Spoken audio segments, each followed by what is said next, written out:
铅笔可以说是我们最熟悉的工具了，但你未必很了解这个工具。木铅笔尾部通常印有 HB、2B 的字样，这些字样是用来表示笔芯的软硬，也代表它画出来的深浅。H 是指硬度 ，B 是指黑度，另外还有一个 F 是代表比较适于书写的软硬程度。因为笔芯越软就越容易上色，就越黑，而笔芯越硬就越不好上色，颜色就越淡。所以我们可以简单理解为，数字越往 H 这边，铅笔画出来的颜色就越淡；越往 B 这边画出来的颜色就越深。而 HB 就是软硬和深浅程度适中的号数，但必须注意，硬的笔芯特别容易刮伤纸的纤维，所以 H 系列的铅笔画上去的痕迹就要比较难擦除。也因为这样，我们常用的就是 HB、2B 这些软硬适中的号数。铅笔除了写字，很多时候是用来画画的。如果我们横着握笔，就意味着我们既利用笔芯的侧面来画一些宽的阴影，又要利用笔尖画一些细长的线条，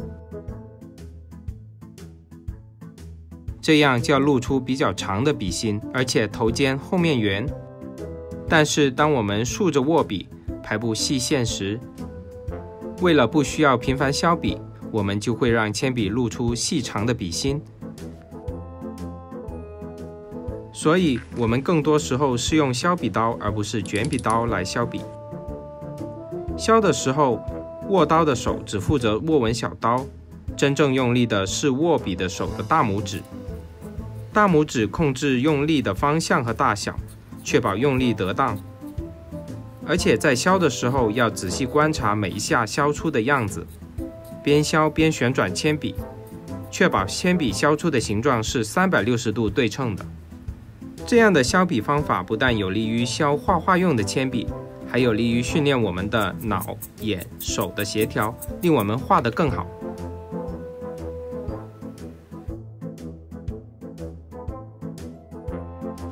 虽然炭笔和铅笔看起来很像，但还有不少的区别。铅笔从 9H 到 9B 有20种不同深浅的分类，但是炭笔只有软、中、硬3种分类。炭笔的笔芯是炭棒，上色更容易，没有反光。铅笔的笔芯是石墨，涂完后你会看到有不同程度的反光。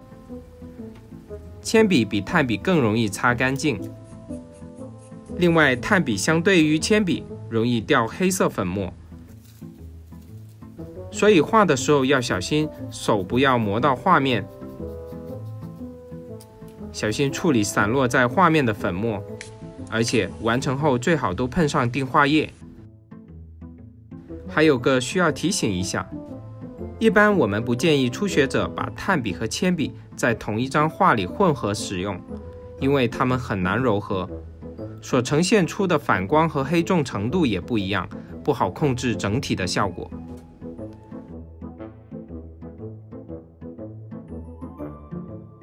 木工铅笔无论笔杆还是笔芯都是扁平的，除了因为这样的形状在施工现场不容易滚动之外，还有更重要的原因，能在木头和其他表面画得更好。当你要在木头画一条长直线，普通铅笔的笔尖很快就被磨掉，结果线条就变得前面细后面粗，制作出来就会出现误差。而木工铅笔扁长的笔尖能让你整条直线都均匀细长，而且普通铅笔根本无法在粗糙的表面画线，木工铅笔扁平的笔芯能在各种粗糙的表面顺利画线。基于木工铅笔的画线方法，正确的削法应该削笔尖宽的两面，让笔芯变成一个扁尖的楔形。另外，普通铅笔只能削出360度统一角度的笔芯，很难适应各种不同的位置或者角度画线。而木工铅笔就可以削出各种不同的形状，去适应不同位置和角度的画线，是完美的木工画线器。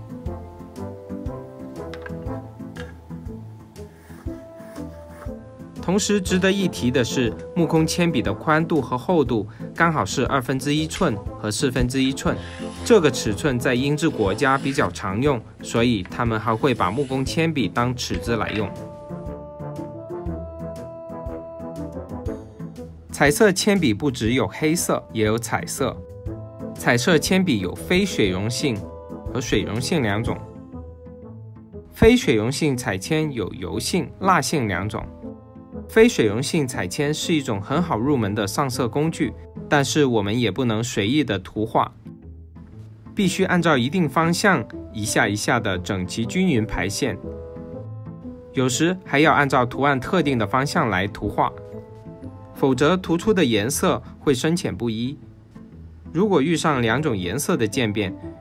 需要从两种颜色各自一侧往渐变方向涂画，令两种颜色均匀混合。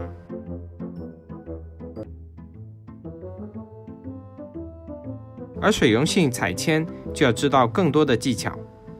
比如除了必须一个方向整齐排线，还要一层层的叠加颜色，不能期待一次就完成上色。叠加色彩时要两个方向垂直排线，确保色彩能均匀涂上。为了避免用力过大和上色不均匀，我们用笔时可以不握在笔的前端，而是后端。融化色彩时要注意水分的多少，如果有条件可以使用专门的融化液，最好使用水彩纸，因为普通纸不好控制水分的吸收方向和程度。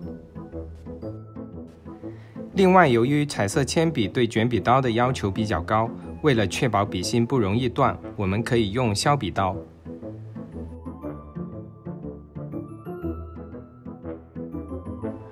活动铅笔笔芯一直用都是这样均匀粗细，省去了削笔的麻烦，但是也无法像木铅笔那样适合各种不同的铅笔握法，所以通常用来处理细致的线条工作。活动铅笔就没有木铅笔那么多深浅的分类，通常只有 HB 和2B 两种硬度，但就有不同的粗细 0.5、0.7 是我们常见的种类。如果想画更粗的直线，还有 1.0、2.0。还有一种扁平笔芯的活动铅笔，因为这种铅笔是为了能快速填实答题卡，所以笔芯的形状和答题卡空格一样扁平，而且也只有 2B 深浅的颜色。现在的活动铅笔有了很多不同的改进，比如彩色的笔芯、方便收藏的铅细笔杆、保持书写深浅一致的巧妙机械结构、手握更舒适的笔杆。必须注意不同粗细的笔芯需要配对应的活动铅笔使用。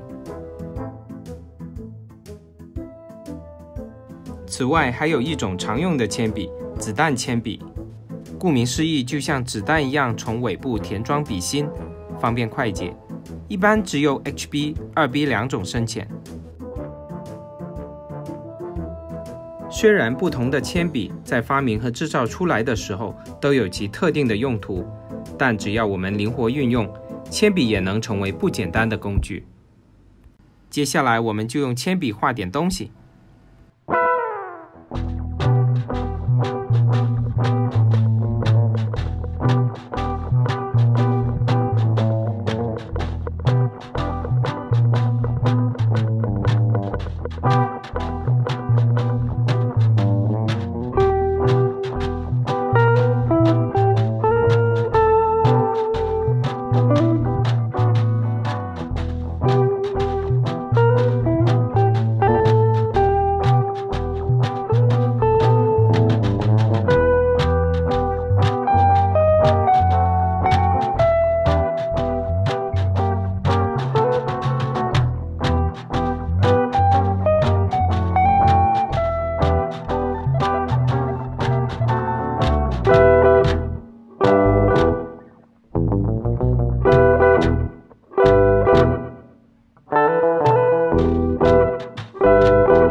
具可以帮助我们设计和创作。如果你想亲身体验这些工具，可以来参加我们的工具工作坊。